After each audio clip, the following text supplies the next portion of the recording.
sebuah hutan yang sangat rindang, terdapat dua orang tua yang sedang berperahu yang mana mereka melewati rawa yang dipenuhi dengan buaya-buaya muara yang sangat ganas. Mereka pun tidak takut ternyata itu adalah penguasa rawa bangkai yang mana mereka itu adalah Durgandini dan Sudomanik.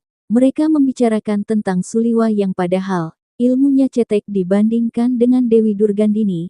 Ternyata Suliwa itu cerdik kata si Durgandini yang mana ia pun sungguh ketika ingin mengeluarkan ajian ilmu rengkah gunungnya. Suliwa menaburkan sesuatu yang membuat titik fokusnya menjadi buram sehingga ketika menggapai puncaknya tidak jadi mengeluarkan akan ajian tersebut sehingga tubuhnya menjadi sakit dan pegal. Begitu kata si Durgandini dan mereka terus mendayung perahunya sampai ke tempat tujuan. Lain. Pernah dia menggunakan sarang semut rangrang. Anak semuda Suliwa, kesaktiannya sudah begitu tinggi, Nyai. Dan otaknya juga sangat cerdas. Jangan-jangan kita sudah ketinggalan zaman, Nyai. Jangan macam-macam, Kutu Pengkor. Tidak seorang pun akan mampu melawan aji rengkah gunung yang kumiliki. Iya. Kamu lihat sendiri.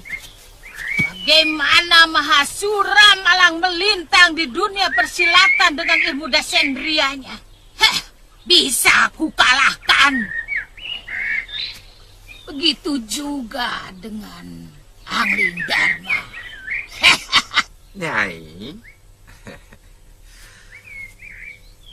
apakah Nyai yakin bahwa Ketika sampai di daratan mereka berdua berbicara lagi bahwa Sudomanik itu berkata, bahwasanya ia harusnya mengangkat seorang murid untuk meneruskan ajian itu, dan marahlah sang Durgandini itu, kepada Sudomanik karena berbicara seperti demikian, yang mana ia ingin dirinya sendirilah yang menguasai ilmu langkah tersebut.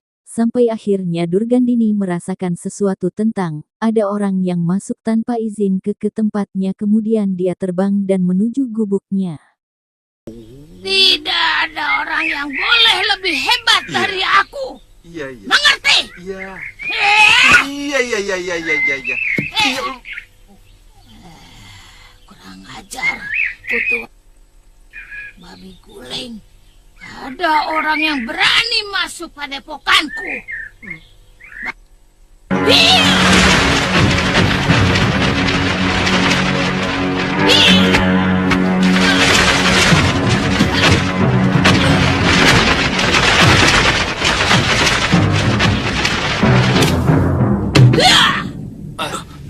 Ternyata di sana ada pendekar-pendekar Linue yang katanya selama 2 hari berada di tempat Nyai Dewi Durgandini. Ia adalah pendekar keras sakti, kemudian gangsa dewa dan sahabatnya, yang mana mereka pun ingin membicarakan sesuatu kepada Nyai Dewi Durgandini itu. Tiba-tiba muncullah seorang yang tidak asing yakni Sudomanik yang mana mereka heran kenapa bisa hidup. Akhirnya mereka pun beralih topik dengan membicarakan sesuatu kepada Dewi Durgandini, yang mana mereka pun mengkhawatirkan sesuatu, karena banyaknya pendekar-pendekar muda yang bermunculan di tanah Jawa ini. Mereka pun haruslah mengangkat seorang murid, untuk dijadikan jago dari segala jago, supaya mempunyai penerus dan inilah jawaban dari Dewi Durgandini yang amat menyombongkan dirinya sendiri itu. Masa jaya kita sebagai pendekar sudah hampir berakhir? Siapa bilang masa jaya kita sudah berakhir? Enak sekali kau bicara.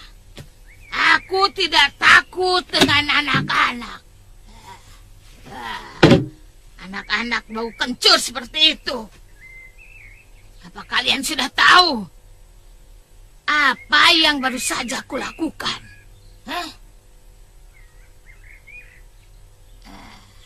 Kalian tahu Guru Angling Dharma dan Suliwa, dia mempunyai seorang anak gadis bernama Galuh Parwati yang katanya ilmu kanuraganya cukup tinggi. Iya. Mahasura, dedengkot dari Padepokan Sugaluh, bukan? Aku berhasil membunuhnya. Membunuh? Kalian mungkin sudah berakhir, tapi aku tidak. begini, Nyai. Terus terang, munculnya Suliwa dengan kehebatan ilmunya itu, juga murid si Ganggadara yang sangat hebat, cukup mencemaskan kita. Bagaimanapun saktinya, 5-10 tahun lagi, kita sudah menjadi orang-orang jompo. Semangat kita boleh saja tinggi, tapi tulang dan otak kita pasti akan semakin rapuh. Jangan ngalor-ngidul begitu, banyak sekali kau bicara. Apa maumu? Ayo, apa? Kita harus mempersiapkan seorang jago, Nyai. Jago dari segala jago. Jago dari segala jago. Aku tidak mengerti maksud kalian. Begini, Nyai. Kita siapkan bersama seorang anak muda untuk menerima ilmu andalan kita. Dengan begitu banyak ilmu yang dia kuasai, maka lengkaplah dia sebagai pendekar yang lindungi di jagat ini. Dialah yang akan menjadi andalan kita ketika tenaga tubuh kita sudah jompo, seperti Sudamani itu.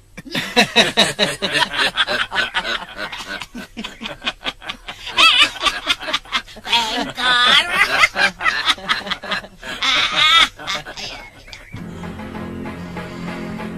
Jago dari segala jago. Ketika itu, mereka langsung pergi ke tempat Sudawirat dan Lokahita. Di sana ada Empu yang dulunya merupakan kakek asuh dari mereka. Ternyata mereka ke sana untuk mengutarakan sesuatu, yang mana Gangsa Dewa pun langsung untuk berbicara tentang mereka yang tidak ada padepokan lah atau apalah intinya. Sang kakek pun kurang begitu faham dengan perkataan si Gangsa Dewa. Karenanya mereka pun tidak basa-basi. Ketika sang si Dewi Durgandini melihat seorang pemuda yang ada di sana, pasti ia adalah Sudawirat yang dulunya ia latih. Akhirnya, sang kakek tua pun tidak dihiraukan hingga pada akhirnya ia berbicara saja dengan Sudawirat. Inilah yang dikatakan oleh sang Dewi Durgandini kepada Sudawirat. Kami ini kan sekumpulan pendekar tua yang tidak memiliki padepokan. Padepokan? Lalu? Sementara umur kami sudah rentah semua, sudah bau tanah. Kami merasa cemas kalau suatu saat ilmu kanuragan yang kami miliki akan musnah begitu saja. Karena kami tidak ada murid yang menyerapnya.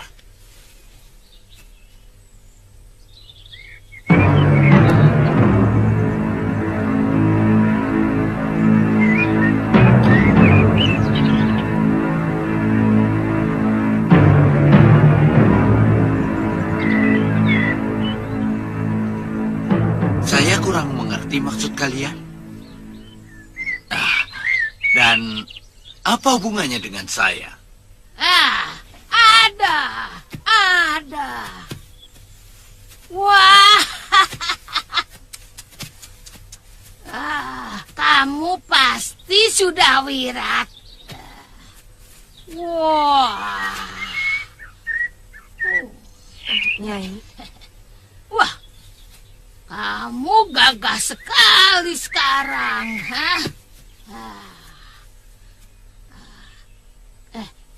kamu masih ingat aku, Cah Bagus? Tentu, Nyai. Ah, Nyai sama sekali tidak berubah.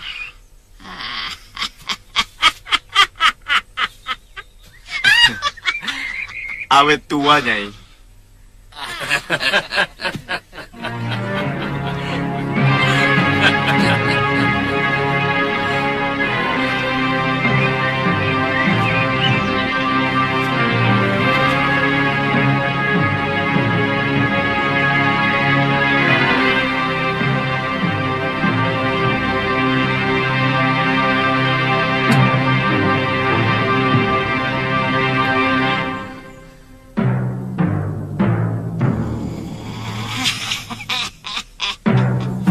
Gangsa Dewa. Lihat tulangnya. Wah.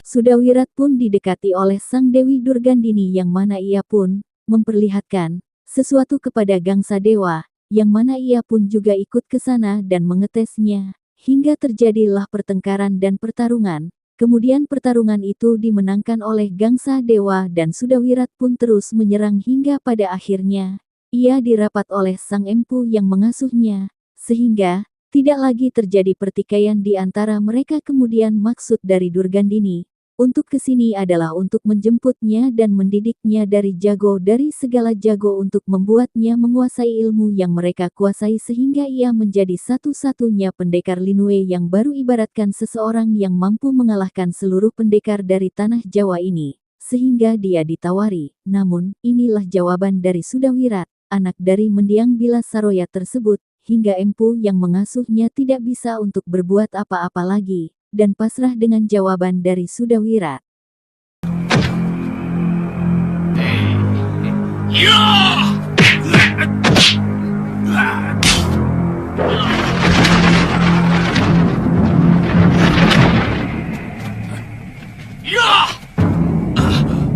Wirat, jangan begitu sama orang tua. Tidak apa-apa, Lingsir. Aku suka dia. Aku benar-benar suka dia. Anak ini ada apinya. Ada lahar yang sewaktu-waktu bisa meledak dari dadanya. Aku suka dia.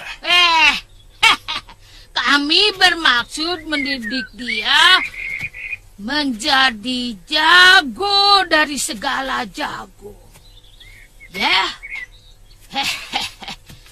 kami akan gembleng dia menjadi seorang pendekar yang maha sakti. Suatu saat nanti, dia akan mampu merajai dunia persilatan di seluruh bumi Jawa ini. Bukan begitu, Cah Bagus? Bagaimana, Lingsir? Kalau kamu mau urun jurus pamungkasmu, tentu itu akan jauh lebih baik. Terserah anaknya, Ki. Sebenarnya dia di sini bukan untuk berguru ilmu kanuragan. Saya sekedar memberi tumpangan, karena mereka berdua hidup sebatang kara. Bagaimana, Nak? Kamu pasti tertarik untuk dijadikan pendekar yang maha sakti. Tergantung. Kalau sikap kalian baik kepada saya mau. Tapi kalau galak dan kasar, saya tidak mau. Oh, tentu tidak. Ya, kami semua akan menjadi gurumu. Dengan ilmu tingkat tinggi yang kamu miliki, kamu bisa dengan mudah membalaskan kematian ibumu.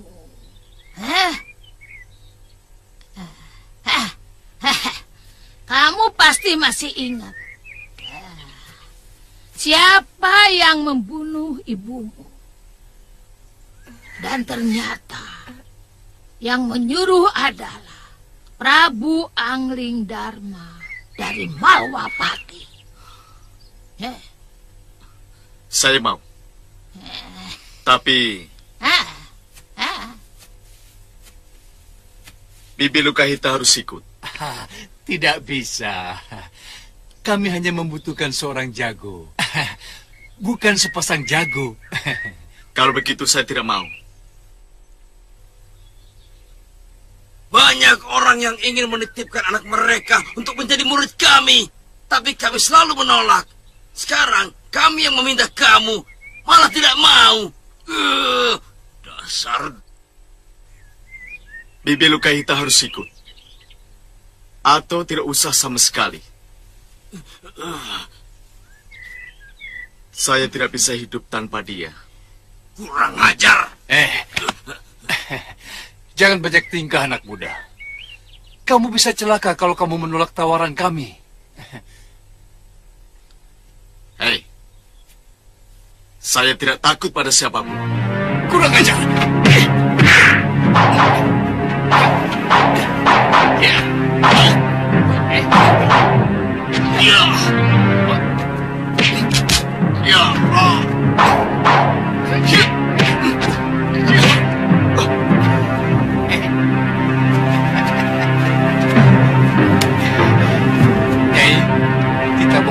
ke rawa bangke. Kalian akan mendapatkan mayat saya kalau memaksa saya pergi tanpa pengasuh saya. Kirgawa, bebaskan totokanmu itu. Aku kenal dengan kedua anak ini. Mereka ini pernah menjadi muridku. Anak gadis ini adalah pengasuh dia sejak kecil. Kamu tahu, dia ini adalah anak teman kalian Kalawadana. Aku tidak keberatan kalau mereka berdua kita gembleng untuk menggegerkan dunia persilatan.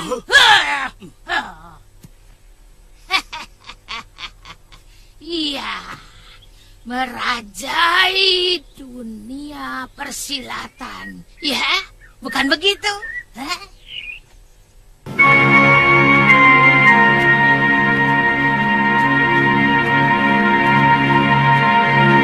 Di waktu yang berbeda, Suliwa beserta teman-temannya sedang menemani akan ibunya Galuh Parwati yang sedang berkabung karena kematian dari anaknya dan suami tercipta yakni Empu Mahasyura, Galyana Tantri dan seorang lagi bernama Aditya meminta izin kepada Sang Suliwa supaya berpamitan kepada Sang Suliwa, tetapi Suliwa menyuruh mereka untuk berpamitan dengan Dewi Sinta selaku mertua dari Suliwa. Dan akhirnya di situ muncullah Bongoh yang mengagetkan mereka terutama si Suliwa dan kawan-kawan. Pastinya juga penonton pun terkejut juga karena tingkah kocak dari si Bongoh tersebut. Saya sedang menenteramkan pikiran.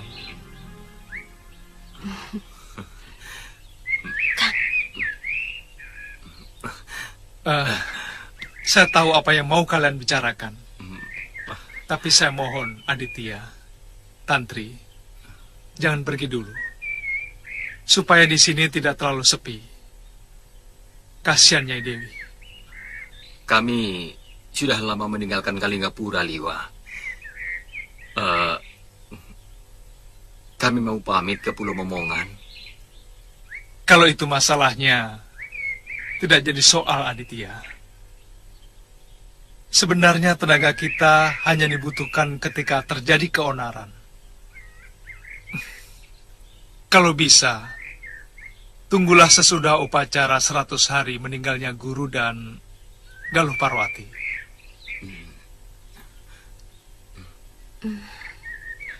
Kakang Liwa mau kembali mengembara setelah masa perkabungan? Atau mau menetap di sini? Saya akan mencari Durgandini. Bibi Sintawati akan sendirian di sini.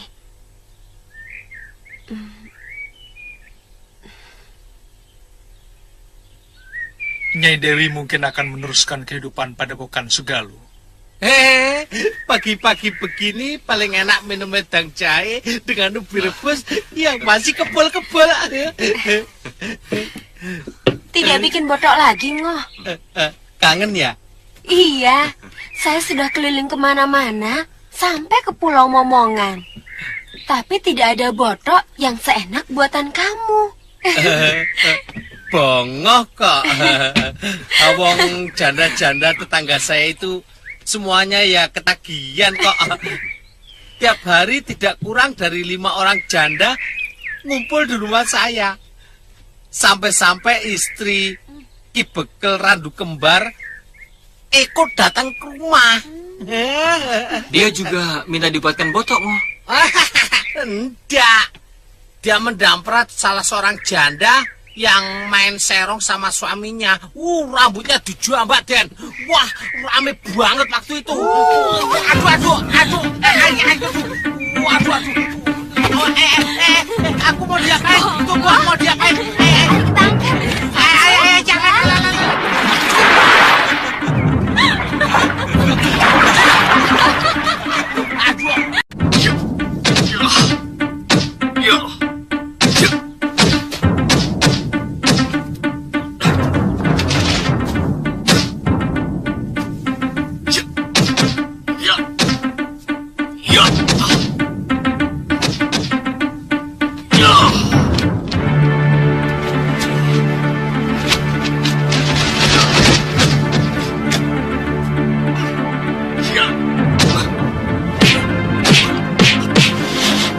Kutu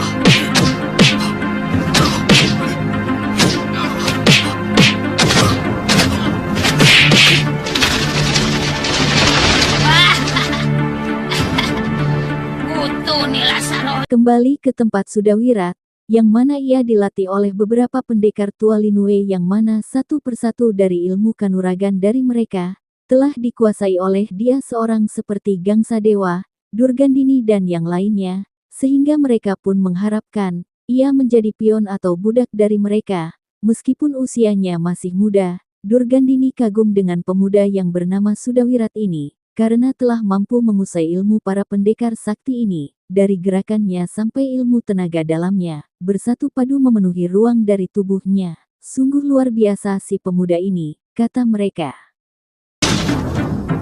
Gerakanmu belum cepat, Wirat. Gerakan ke kiri dan ke kanan belum dilakukan.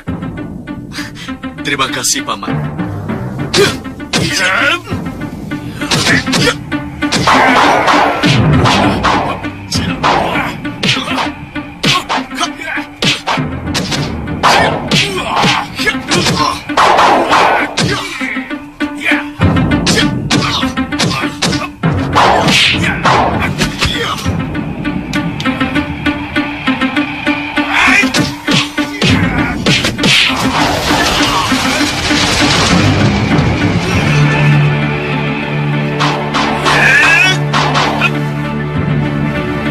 Sekarang, tirulah gerakan tongkatku, Wirat.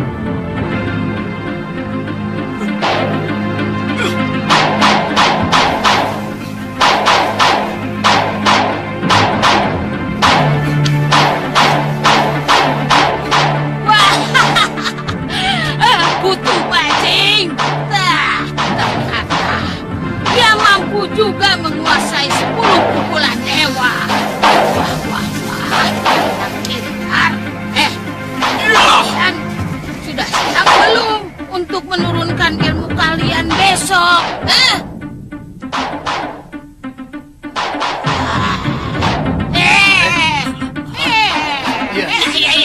Kamu juga lihat itu. Kuping kowe pada budak apa?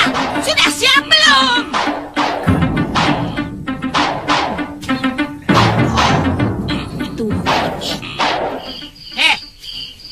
Besok giliran Kelegawa yang memberikan ilmunya. Kelihatannya tidak ada kesulitan pada anak itu. Yang penting, kita harus bisa mengendalikan wataknya yang agak keras kepala itu. Jangan sampai dia berbalik menjadi musuh kita. Itu tanggung jawabku. Minta kangkungnya. Nah, itu kenapa aku belum memberikan ilmu rengka gunungku pada dia. Sebelum aku tahu kesetiaan anak itu pada kita. Betul. Untuk sementara, sikap Nyai bisa dibenarkan. Tapi kalau kita sudah sepakat, Nyai harus memberikan semua ilmu yang Nyai miliki. Jangan tanggung-tanggung mempersiapkan seorang jago yang kita idam-idamkan. Tentu, Kang Sah.